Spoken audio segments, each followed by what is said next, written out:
চলে যাচ্ছে। ঠিকই বলছে, ঠাকুর রামকৃষ্ণ বলে এতে লক্ষ্মীটা হয়। নিশ্চয় মহাকবি গিরিশচন্দ্র বলেছেন, মন তুমি কৃষি কাজ জানো না, এমন মানব জনক আমার করলে মন পেতো না, মন তুমি কৃষি কাজ জানো না।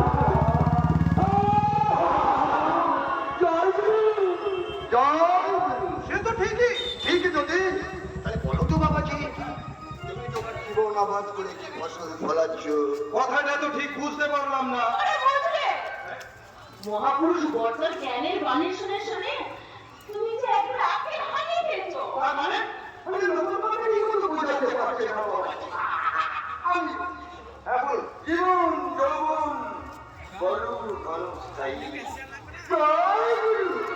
তাই ওই সময় থাকতে থাকতে সবকিছু গুছিয়ে নেওয়া উচিত, যেমন গুছিয়ে নিয়েছে তোমার বরদাতা। মিথ্যা কথা, আমি বিশ্বাস করি না। আমি এমনকি আমার বাবাকে বিশ্বাস করি না। বাবা যা করেছে তা সংসারের জন্য করেছে। নিজের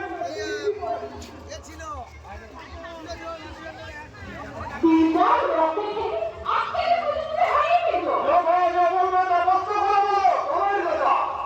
তোমার টাকা রোজগারের অর্ধেক টাকা তার সম্বন্ধীর নামে ব্যাংকে সরিয়ে গেছে। আমি বিশ্বাস করি না। বিশ্বাস করি।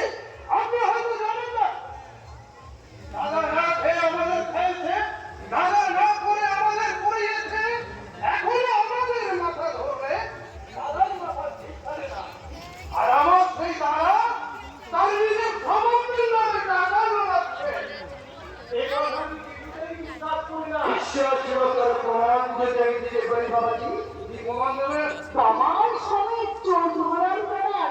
বাবা, এবার কিছু গয়নাগুলো দেখে নিও তো। বিশ্ব সংসারে বিশ্বাসের বড় অভাব বাবাজি। জয় গুরু। এই দেখো বাবাজি,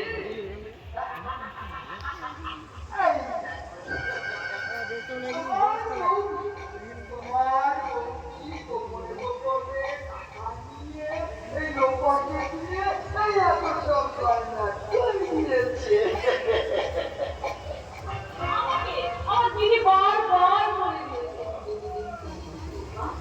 বাড়ির সবার সামনে করবি গয়নাগুলো তুই তো নিজে টাকা এসব সত্য কথা।